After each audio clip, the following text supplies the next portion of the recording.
கள்ளக்குறிச்சியில் ஏற்பட்ட இந்த மாபெரும் விஷசாராய சாவுகளில் கொத்து கொத்தாக நமது தமிழக மக்கள் அங்கு செத்து மடிந்திருக்கிறார்கள். இதை குறித்து மாண்புமிகு முதலமைச்சர் அவர்கள் கவனத்தை ஈர்க்கின்ற வகையில் ஒரு கவன ஈர்ப்பு தீர்மானத்தை தமிழக வாழ்வுரிமை கட்சியின் சார்பாக கொண்டு வந்து சில கருத்துக்களை இன்றைக்கு பேரவையில் நான் முன்வைத்திருக்கிறேன். அதாவது இந்த கள்ளச்சாராய சாவுகள் நடைபெறுகின்ற போது காவல்துறை அதிகாரிகளை இடமாற்றம் செய்வதாலேயோ அல்லது அவர்களை பணி நீக்கம் செய்வதாலேயோ இதற்கு ஒரு நிரந்தர தீர்வு ஏற்பட போவதில்லை. குறிப்பாக காவல்துறையினர்களுக்கு பணிச்சுமை அதிகமாக இருக்கிறது, அது எந்த துறையாக இருந்தாலும். அதனால் முதலில் அரசுகள் அந்த காவல்துறையில் இருக்கிற கடநிலை காவலர் தொடங்கி டிஜிபி வரையிலான அனைத்து காவலர்களுக்கும் அவர்களுக்கு தேவையான அனைத்து அடிப்படை வசதிகளையும், குறிப்பாக அவர்களுக்கான சம்பள உயர்வுகள், அது நீங்கள் 5 மடங்கு கொடுங்க, 10 மடங்கு கொடுங்க. அதேமாதிரி அவர்களுக்கான வீடு, அவருடைய குழந்தை செல்வங்கள் படிப்பதற்கான ஆரம்ப கல்வி முதல் ஆராய்ச்சி கல்வி வரை இலவச கல்வி, இது போன்ற அடிப்படை வசதிகளை அனைத்தையும் செய்து கொடுத்துவிட்டு அதற்கு பிறகு காவல்துறையினுடைய கவன குறைவினால் அல்லது அவர்களுடைய துணையோடு அல்லது அவர்கள் உடந்தையோடு சட்ட ஒழுங்கு பிரச்சனை ஏற்பட்டாலோ அல்லது காவல் நிலைய மரணங்கள் ஏற்பட்டாலோ அல்லது இது போன்ற கள்ளச்சாராய சாவுகள் ஏற்பட்டாலோ அந்த காவல் அதிகாரிகள் கைது செய்யப்பட்டு முதலில் பணியிலிருந்து அவர்கள் டிஸ்மிஸ் செய்யப்பட்டு அதற்கு பிறகு அவர்கள் கைது செய்யப்பட்டு சட்டத்தின் முன் நிறுத்தி தண்டிக்கப்பட வேண்டும். இதுதான் இதற்கான நிரந்தர தீர்வு. சரி, இது போன்ற சம்பவங்களுக்கு காவல்துறையை மட்டும் நம்ம பொறுப்பாக்கிட்டு மற்றவர்கள் அனைவரும் தப்பித்துக் கொள்ளலாமானா அது கூடாது. அதில் தான் இன்றைக்கு சட்டப்பேரவையில் முதலமைச்சருக்கு கோரிக்கை வச்சிருக்கிறேன்.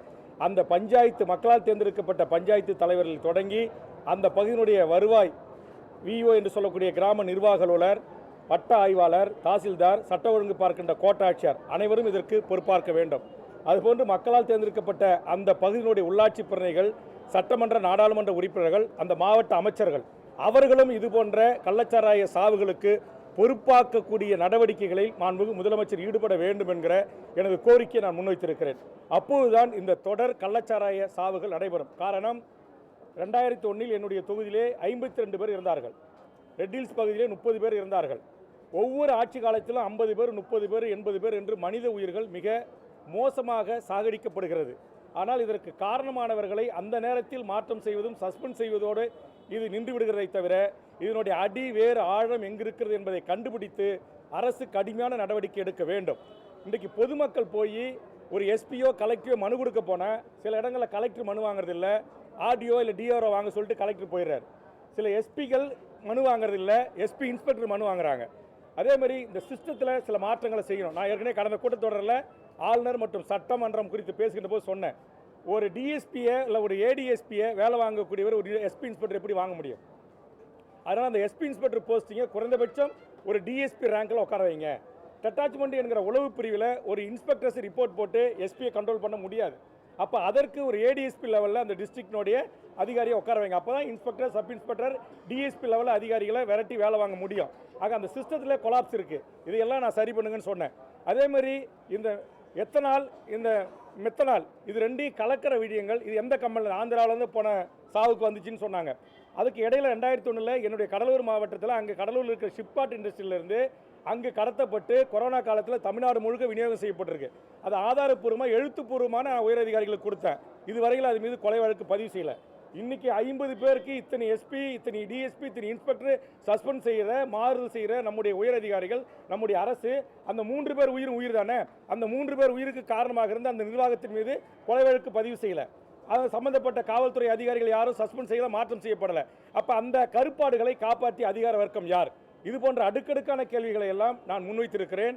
கடிதமாக டிஜிபி, முதலமைச்சர், உள்துறை செயலாளர், கலெக்டர், எஸ்பிக்கெல்லாம் கொடுத்துருக்கிறேன். ஆனால் இந்த கருப்பாடுகள் ஏதோ ஒரு அரசியல் உயர் பதவியில் இருப்பவர்களை அணுகி அவர்கள் தங்களை காப்பாற்றிக் கொள்கிறார்கள். இந்த நிலையெல்லாம் கூடாது. அதனால் மாண்புமிகு முதலமைச்சர் அவர்கள் மிக சரியான இரும்பு கரம் கொண்டு அடக்குவோம் என்று அறிவித்திருக்கிறார்கள். அந்த இரும்பு கடம் என்பது இந்த குற்ற செயல்களில் ஈடுபடுகின்றவர்கள். ஒரு லாக்அப் டெத்து வருது, உதாரணத்துக்கு உங்களுக்கு தெரியும், என்னுடைய தொகுதியில் ஒரு முந்திரி வியாபாரி இட்டு போய் வச்சு அடித்து ரிமாண்ட் பண்ணாங்க. அவர் இறந்துட்டார் ஜெயிலில். அவரை கொண்டு வந்து வச்சு உடலை 1 மாதம் வச்சு போராடி ரீபோஸ்ட்மார்ட்டம் வாங்கி உயர்நீதிமன்றமும் மனித உரிமை ஆணையம் காவல்துறையுடைய துன்புறுத்தலால் அடித்தால் தான் அவர் இறந்திருக்காருன்னு ரிப்போர்ட் இருக்குது. ஆனால் இன்று வரையிலும் அந்த காவல்துறை அதிகாரி சட்ட ஒழுங்கிலே இருக்கிறார் அதே மாவட்டத்தில். அப்போ அந்த அதே மாவட்டத்தில் இருக்கிற அந்த காவல்துறை அதிகாரியை காப்பாற்ற அரசியல்வாதி யார்? அதிகார வர்க்கம் யார்? இப்போ இதை நான் எத்தனை முறை சட்டமன்றத்தில் பேசுறது? ஆக முதலமைச்சர் அவர்கள் கடுமையான நடவடிக்கைகளுக்கு உட்படுத்தணும். அது யாராக இருந்தாலும், அது எந்த அரசியல் கட்சி பிரமுகர், எம்எல்ஏ, எம்பி, மந்திரி யாரும் என்று பாரபட்சம் இல்லாமல் இது போன்ற கொலைகளுக்கு 50 உயிரின சாதாரணமா? இன்னும் 116 பேர் சிகிச்சையில் இருக்கிறாங்க. இந்த 116 பேரில் இன்னைக்கு புதுவை ஜிக்மர் இருக்கிற 16 பேரும் எந்த நேரத்திலும் இறக்கலாம் என்று ஜிக்மர் டைரக்டர் அவர்கள் அறிவித்திருக்கிறார்கள். ஆக இந்த மனித உயிர்கள் மலிவற்ற உயிர் என்று பார்க்கின்ற இந்த பியூரோக்ரசி யாராக இருந்தாலும் அவர்கள் மீது கடுமையான நடவடிக்கை எடுக்க வேண்டும். அரசியல்வாதிகளாக இருந்தாலும் சட்டத்தில் முன்னிறுத்தி தண்டிக்கப்பட வேண்டும். முதல்ல இந்த கொரோனா காலத்தில் பொதுமக்களை, எம்எல்ஏக்களை, மக்கள் பிரதிகளை சந்திக்கிறதுக்கு இடைவெளி ஏற்படுத்தி கிளாஸ் அமைச்சுக்கிட்டாங்க சில காவல்துறை டிஜிபி, ஏடிஜிபிலாம். இன்னைக்கு அந்த கிளாஸ் அப்படியே மெயின்டைன் பண்ணுறாங்க. அதே மாதிரி எஸ்பி, கலெக்டர், டிஜிபி ஆஃபீஸ்லேருந்து எல்லா உயர் அதிகாரிகளும் 15 அடி டிஸ்டன்ஸ். மக்களால் தேர்ந்தெடுக்கப்பட்ட ஒரு எம்எல்ஏ, தமிழ்நாடு அரசாங்கம் புரோட்டோகால் சொல்லுது சீஃப் செக்ரட்டரிக்கு மேலானவர்கள் சட்டமன்ற உறுப்பினர்கள் என்று. ஆனால் ஒரு டிஸ்ட்ரிக்டோட எஸ்பியாக இருக்கிறவன் சேர் போட்டு பக்கத்தில் உட்கார வச்சு என்ன உங்களுடைய கிரீவன்ஸ் சொல்லுங்கன்னு சொல்ல மறுக்கிறார்கள். பல ஆளுங்கட்சி எம்எல்ஏக்களே இன்றைக்கு எஸ்பி, கலெக்டரை பார்க்க முடியல. இங்கே இருக்க உயர்துறை அதிகாரிகளை பார்க்க போனாக்கா வெயிட் பண்ணுங்க மேடம் மீட்டிங்கில் இருக்காங்க, சார் மீட்டிங்கில் இருக்காங்கன்றா. அதுதான் நான் கேட்டேன். ஒரு மக்களால் தேர்ந்தெடுக்கப்பட்ட எம்எல்ஏக்கள் நாங்கள் 1-to-1 செக்ரட்டரியோட, கலெக்டரோட, எஸ்பியோட நேருக்கு நேராக டேபிள் உட்காந்து பேசுவதற்கு தீண்டப்படாதவர்களா? ஏன் இந்த அதிகார வர்க்கம் இப்படி திமிர் பிடித்து அலைகிறார்கள்? இன்னும் சொல்ல போனா இங்க வடநாட்டிலிருந்து வருகை தந்திருக்கிற குறிப்பாக பல்வேறு இந்த திமுக அரசினுடைய கருத்து இல்ல சித்தாந்தத்தில் மாறுபடுற சில அரசுகள் கம்பெட்ட இந்த அரசுக்கு என்ன கெட்ட பேர் வந்தாலும் பரவாயில்ல அப்படின்னு தன்றோண்டித்தனமான சில நடவடிக்கைகள் எடுக்கிறாங்க. உதாரணத்துக்கு என்னுடைய தொகுதியில் மக்களுக்கான திட்டங்களை 2 மாவட்ட அமைச்சர், எம்எல்ஏக்கள், கலெக்டர் தலைமையில் ஒரு குழு கூடி ஒரு ஸ்கீமை நாங்கள் தேர்வு பண்ணுறோம். இங்கே வடநாட்டு அதிகாரி ஒருத்தர் ஒரு ஆய்வுன்ற பேரில் வந்து அந்த அமைச்சர், எம்எல்ஏக்களால் தேர்வு பண்ண திட்டத்தை அவர் மட்டும் ரத்து பண்ணிட்டு போறார். அந்த அதிகாரம் அவருக்கு யார் கொடுத்தா? அந்த கமிட்டி கூடி எடுத்த முடிவை டிசைட் பண்றார். அதே மாதிரி இப்போ சென்னையில் பார்த்தீங்கன்னாக்கா இங்கே பல்வேறு துறை சம்பந்தப்பட்ட அமைச்சர் தெரியாமே சில அதிகாரிகள் அவங்க தன்னிச்சையாக நடவடிக்கை எடுக்கிறாங்க. இது எல்லாம் இன்றைக்கு மாண்புமிகு முதலமைச்சருடைய கவனத்துக்கு கொண்டு சென்றிருக்கிறேன். ஏற்கனவே சட்டமன்றத்தின் போது பேசுகின்ற போது சொல்லியிருக்கிறேன். ஆக இது எல்லாம் இது மீதெல்லாம் நடவடிக்கை எடுக்கணும். நடவடிக்கை எடுத்தாதான் இது போன்ற கொடூரமான மனித உயிர்கள் பலியாவது தடுக்கப்படும். அதிகார வர்க்கத்தில் இருக்கிற யாராக இருந்தாலும் கைது செய்யப்பட்டு சட்டத்தின் முன் நிறுத்தப்பட வேண்டும். உங்களுக்கு தெரியும் 234 எம்எல்ஏ ஒரே எம்எல்ஏ நான் பேசினேன். ஸ்டெர்லைட் துப்பாக்கி சூட்டு காரணமான அந்த எஸ்பி, அந்த ஐஜி, கலெக்டர் அவங்கள கொலை வழக்கில் பதிவு செய்யணும்னு இன்னைக்கு நீதியரசருடைய ஆணை அறிக்கை வாங்கி வச்சுக்கிட்டா போதாது, நடவடிக்கை எடுக்கணும்னு சொன்னேன். சட்டமன்றத்தில் பேசினேன். இன்னி வரைக்கும் அவர்கள் மீது நடவடிக்கை இல்லை. அப்போ அவர்களை காப்பாற்றுகிற சக்தி எது? ஆக அதனால் முதலமைச்சர் அவர்கள் இனியும் இந்த ஆட்சிக்கு அவப்பெயர் ஏற்படுத்துகிற, கெட்ட பெயர் எடுத்துகிற, சித்தாந்த ரீதியாக, கருத்தியல் ரீதியாக அவங்களோடு மாறுபடுகின்றவர்கள் இங்கே உள்ளே உட்கார்ந்து கொண்டு இந்த அமைச்சருக்கே கட்டுப்பட மாட்டேன்றாங்க. அமைச்சர் சொல்றதே செய்ய மாட்டேன்றாங்க. எம்எல்ஏக்கள் சொல்றதே கேட்கறதில்ல. எம்எல்ஏக்களை சந்திக்க மறுக்கிற இந்த ஆணவம் இந்த அதிகார வர்க்கத்துக்கு எப்படி வந்தது?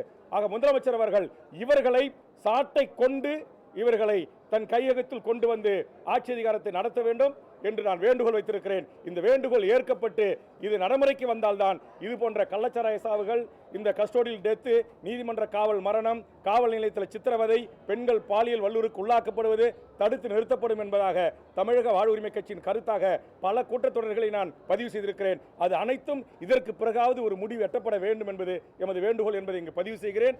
காரணம் இங்கே நான் இதை பதிவு செய்யறதுக்கு நான் பேசின வீடியோவை அந்த ஸ்பீச்சோட கிளிப்பிங்லேருந்து கேட்டால் தரமாட்டேன்றாங்க. ஆனால் சட்டமன்ற குறிப்பில் இடம்பெறுது. அது வீடியோவை கொடுக்கறதுல என்ன இருக்குது?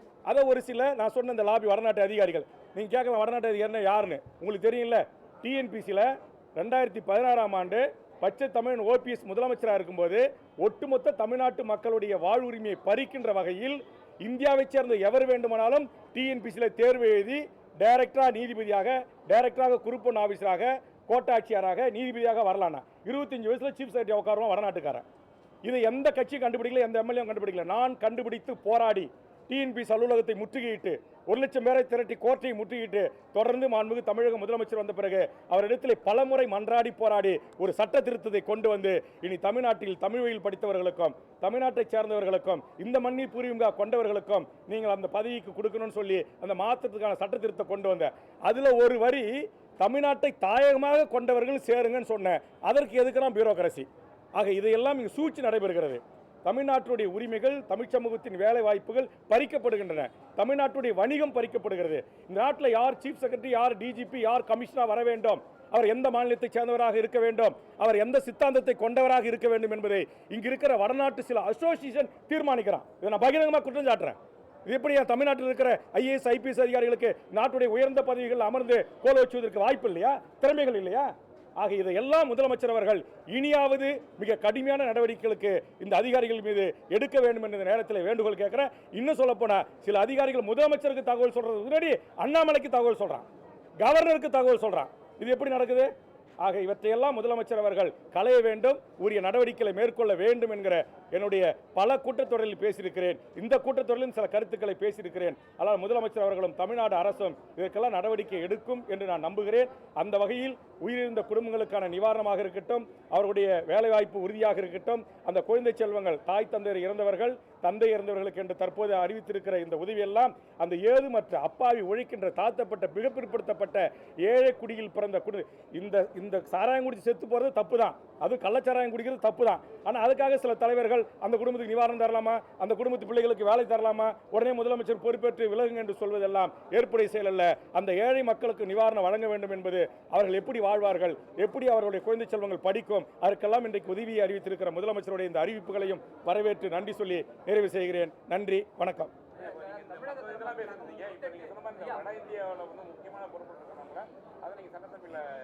அது ஏற்கனவே நான் பேசியிருக்கிறேன். அம்மையார் ஜெயலலிதா ஆட்சியில் இதற்காக பெரிய போராட்டம் நடத்தி என்னை கூட்டு வச்சு அவங்க பேசி அன்றைக்கு டிஜிபி ஏடிஜிபி 2 பேரும் கூட்டி நீங்கள் உங்களோட கிரீவன்ஸ் என்னன்னு கேட்டு பல மாவட்டத்துக்கு காவல்துறை கண்காணிப்பாளர்களாக தமிழர்களையும் நம்முடைய குரூப் 1 ஆஃபீஸர்களையும் நியமனம் செய்வதற்கு காரணமாக நான் இருந்தேன். அதெல்லாம் இங்கே இருக்கிற அதிகாரிகளுக்கு அந்த வாய்ப்பை கொடுக்கணும். அவர்கள் இங்கே சித்தாந்த ரீதியாக தமிழ்நாடு என்னாலே அவங்க சில பேருக்கு கசப்பாக இருக்குது.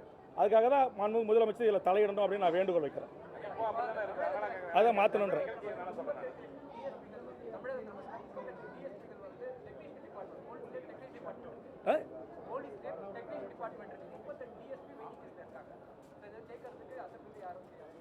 இல்லை, போன கூட்டத்தொடரில் இதை குறித்து நான் பேசியிருக்கிறேன். அதேமாதிரி இன்ஸ்பெக்டர்ஸு டிஎஸ்பி பதவி உயர்வுக்கு நீண்ட நாட்களாக காத்திருக்கிறாங்க. அதனால தான் நான் சொல்கிறேன், அந்த காவலர்களுடைய பதவி உயர்வு, அவர்களுக்கான சலுகைகள், அவர் குடும்பம் நிம்மதியாக வாழ்வதற்கு, அவருடைய பிள்ளை செல்வங்கள் படிப்பதற்கு எல்லா வசதி வாய்ப்பும் அவங்க என்ன கிரீவன்ஸுன்னு கொடுக்குறாங்களோ அத்தனையும் தமிழ்நாடு அரசு மக்களுடைய வரிப்பணத்தில் செஞ்சு கொடுங்க. எம்எல்ஏ சம்பளத்தை விட 4 மடங்கு 5 மடங்கு கொடுங்க, எங்களுக்கு வேண்டான்னு சொல்லலை. அதையும் தாண்டி அவர் லஞ்சம் வாங்குறாரு, அபிநவிக்க உடந்தையாக இருக்காரு, கஞ்சா விற்க உடந்தையாக இருக்காரு, சாராயம் விற்க உடந்தையாக இருக்காருன்னா உடனடியாக உங்கள் உளவுத்துறை மூலமாக கண்டு அறிந்து அவர்களை டிஸ்மிஸ் செய்து அவர்களை கைது செய்து சிறையில் தூக்கி போடுங்க. அதான் நான் சொல்கிறேன், ஃபஸ்ட்டு அவருக்கான அடிப்படை வசதிகள் அனைத்தையும் நீங்கள் செய்து கொடுங்க. அதற்கு பிறகு தவறு செய்கிறவர்கள் மீது கடுமையான உச்சபட்ச நடவடிக்கை எடுக்கணுன்றது தான் இன்றைக்கி சாராம்சமாக முதலமைச்சர்கிட்ட நான் முன்வைத்திருக்கிறேன். நன்றி சார், வணக்கம்.